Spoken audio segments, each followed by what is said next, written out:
you're probably the best person to ask this as well, which is uh, how much of this is very cyclic in nature? Like for example, you mentioned gas, Mm. bloating in the Yeah. stomach. I've noticed that around October, November, when we move towards Yes. winter, there is a difference, and exactly the same way, around March, April, the body starts at different as we go into Yes. summer. Um, could you share some of these cyclic things Yeah. that you have noticed, like with food? So there's a cycle in nature with the seasons, slightly different in India, but still the same principle. So in the winter, colder, damper kind of conditions, and then in the spring, a little bit warmer, and then obviously as summer comes, more heat. And then in the body, we have all these same elements. So we have the 5 elements of earth, water, fire, air, and ether in different amounts. So we're all slightly different. So if you've got a large amount, so for example, I had a large amount of earth and water, so quite a damp constitution. So every year when the damp weather came, the damp in my body would increase because what's going on the outside in nature, because we're part of it, is reflected inside. Mm, I think we've forgotten that we're part mm, of nature. So, like mm, today mm, here, it's mm. freezing cold and damp. So now we need to be careful and not have Yeah. too many foods that are going to make us feel cold and damp because it will make it worse. So we might Mm, making sure that mm, everything's warm and sort of heating for the body in the cold weather to counteract it. But then when summer comes and it's hot, then we want to have cooling foods to rebalance ourselves. So as humans, we particularly like to have a definitive answer. I think we like to be told, "Oh, you're this. This is what you have to do."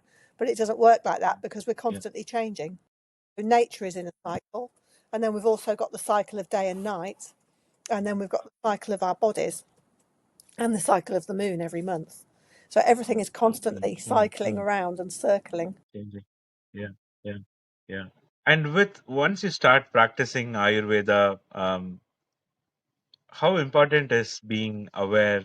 Uh, like, what is awareness to you from an Ayurveda context? So I think the food mostly, and it's difficult to change the food, especially if you're living with somebody or if you're going out with friends or something like that. It can be really tricky. Um, but it's the main thing to change apart from your routine. So it's routine first and then food, but pretty much at the same time you change the routine and the food. And people think you're a bit mad at first. They like think you're crazy, like why are you Yeah. doing these things? And then they start to see how healthy you are.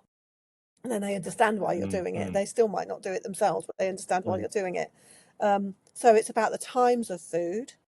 So breakfast in the morning, lunch between about 12 and 2 at lunchtime as the main meal, and then supper in the evening, but not too late. So not really mm, after 6 o'clock if possible. So most mm, places mm, people eat late.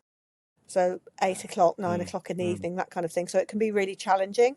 And if you're going out with friends for a meal or something like that, they always book the table for 8 o'clock in the evening. So then you have to make changes. mm, So, for example, now, mm, mm, if I want to go out in the evening and people are going out to eat, I'll eat at home and then I'll go mm, out and I'll see mm, them, but I won't mm. eat late in the evening.